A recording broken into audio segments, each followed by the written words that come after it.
Reincarnation यानी पुनर्जन्म। आज के ज़माने में अगर ऐसी कोई बात करे तो हंसी आती है, लेकिन क्या आपको पता है हिंदुस्तान में एक ऐसी घटना हो चुकी है जिसने सबको चुप करवा दिया था। यहाँ तक कि उस टाइम के सबसे बड़े नेता गांधी जी तक ने इस मामले में जांच के आदेश दिए थे और उसके बाद उनको भी यह बात माननी पड़ी। नमस्कार, मेरा नाम है कौशल अमन और आप देख रहे हैं कौशल अमन स्टोरीज। आपने मुझे अलग अलग सोशल मीडिया प्लेटफॉर्म्स पे देखा ही होगा। इस तरह की रहस्यमयी कहानियाँ पढ़ना और इसके बारे में बताना मेरी हॉबी है, इसीलिए मैंने ये नया चैनल स्टार्ट किया है। अगर आप लोग यूट्यूब पे मेरे साथ जुड़ रहे हैं तो इस चैनल को सब्सक्राइब कर लीजिए और बेल आइकन को दबा लीजिए।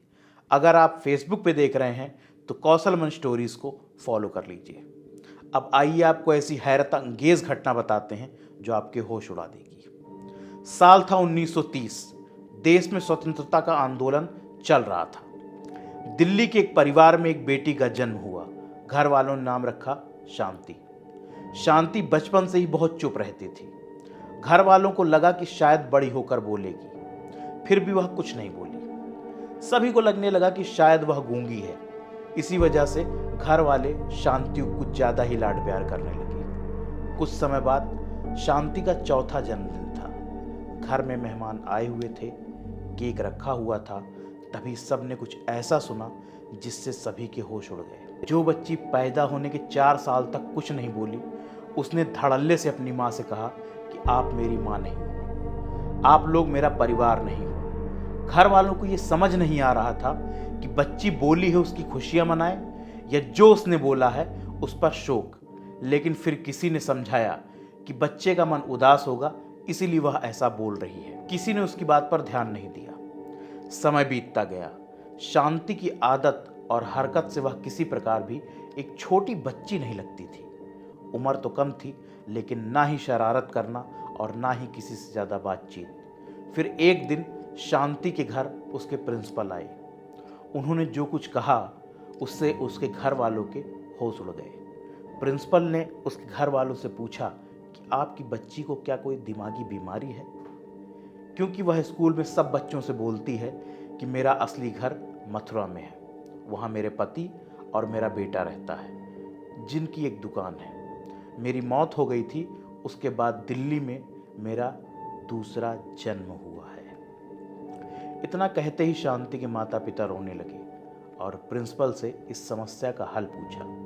वो बोले कि शांति को बुलाकर एक बार उसकी बात सुनते हैं। इसके बाद शांति को बुलाकर उसके माता पिता और प्रिंसिपल ने पूछा कि बेटा क्या बात है, क्या कहना चाहती हो, खुलकर कहो, हम सब तुम्हारी पूरी बात सुनेंगे और तुम्हारी मदद करेंगे। शांति ने अपनी बात कही कि ये मेरा दूसरा जन्म हुआ है। इसके पहले मेरा जन्म मथुरा में हुआ था। मेरा नाम था लुगड़ी देवी और मैं अपने पति केदारनाथ के साथ मथुरा में रहती थी। मेरे पति की एक कपड़े की दुकान है और मेरी मौत अपने बच्चे को जन्म देने के 10 दिन बाद हुई थी। ये सारी बात सुनकर उसके माता पिता और प्रिंसिपल ने ये निर्णय लिया कि एक बार वहाँ जाकर देखना चाहिए कि क्या यह सच बोल रही है। फिर उसके प्रिंसिपल मथुरा गए। वहाँ शांति के बताए पते पर पहुँचने के बाद उन्होंने जो देखा, उनके पैर के नीचे की ज़मीन खिसक गई। वहाँ पर सच में एक कपड़े की दुकान थी। दुकान पर एक अधेड़ उम्र का आदमी बैठा हुआ था। उन्होंने उससे उसका नाम पूछा। उसने अपना नाम केदारनाथ बताया। उसके बाद उन्होंने लुगड़ी देवी का नाम लिया और केदारनाथ ने बताया कि हाँ मेरी पत्नी थी, उसकी मौत बच्चे को जन्म देने के 10 दिन बाद हुई थी। फिर प्रिंसिपल ने शांति के बारे में बताया। केदारनाथ को विश्वास नहीं हुआ। उसके बाद दोनों ने सोचा कि शांति की एक परीक्षा ली जाए। केदारनाथ और उसका भाई दोनों दिल्ली जाने को राजी हो गए। केदारनाथ का भाई केदारनाथ बन के शांति से मिलेगा, ये डिसाइड हुआ था। लेकिन जैसे ही दोनों वहाँ पहुँचे, शांति ने तुरंत केदारनाथ को पहचान लिया और उनके पैर छुए। सब के सब हैरान खड़े थे कि ये हो क्या रहा है और कैसे हो रहा है। केदारनाथ ने बहुत से सवाल शांति से पूछे जिसके बारे में सिर्फ लुगड़ी देवी को पता था, लेकिन शांति ने सारे सवालों के जवाब सही दिया और शांति उनके दूसरे शादी की बात को लेकर उनसे नाराज भी थी। उन्होंने कहा भी कि आपने बोला था कि आप दूसरी शादी नहीं करेंगे। शांति ने केदारनाथ के साथ जाने की जिद की, लेकिन घर वालों ने और केदारनाथ ने मना कर दिया। उस समय देश में गांधी जी का आंदोलन चल रहा था। ये कहानी बहुत मशहूर हो चुकी थी। गांधी जी से भी किसी ने इस बारे में बताया। उन्होंने इसे मानने से साफ इनकार कर दिया और इसके जांच के आदेश दिए कि समाज में एक भ्रांति फैल रही है और जांच से ही इसको समाप्त किया जा सकता है। शांति को जांच टीम के साथ मथुरा लाया गया और उनसे कहा गया कि आप हमें अपने घर का रास्ता बताकर ले चलो। एक छोटी बच्ची जो कभी जीवन में मथुरा नहीं आई थी, उसने उन्हें न सिर्फ रास्ता बताया बल्कि आस पड़ोस में रहने वाले लोगों की पहचान भी करवाई। वह उन्हें अपने घर ले गई। शांति ने अपना घर जैसे बताया था वह बिल्कुल वैसा का वैसा निकला।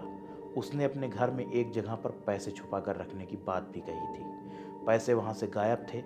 बाद में केदारनाथ ने बताया कि वह पैसे उसने वहाँ से हटाए हैं। वो अपने घर वालों से मिली, अपने बेटे से भी मिली। उसके बाद वहाँ से दिल्ली वापस आ गई। जांच टीम ने शांति की सारी बातों को सही पाया और बाद में गांधी जी ने भी इसे कुदरत का करिश्मा बताकर इस बात को मान लिया।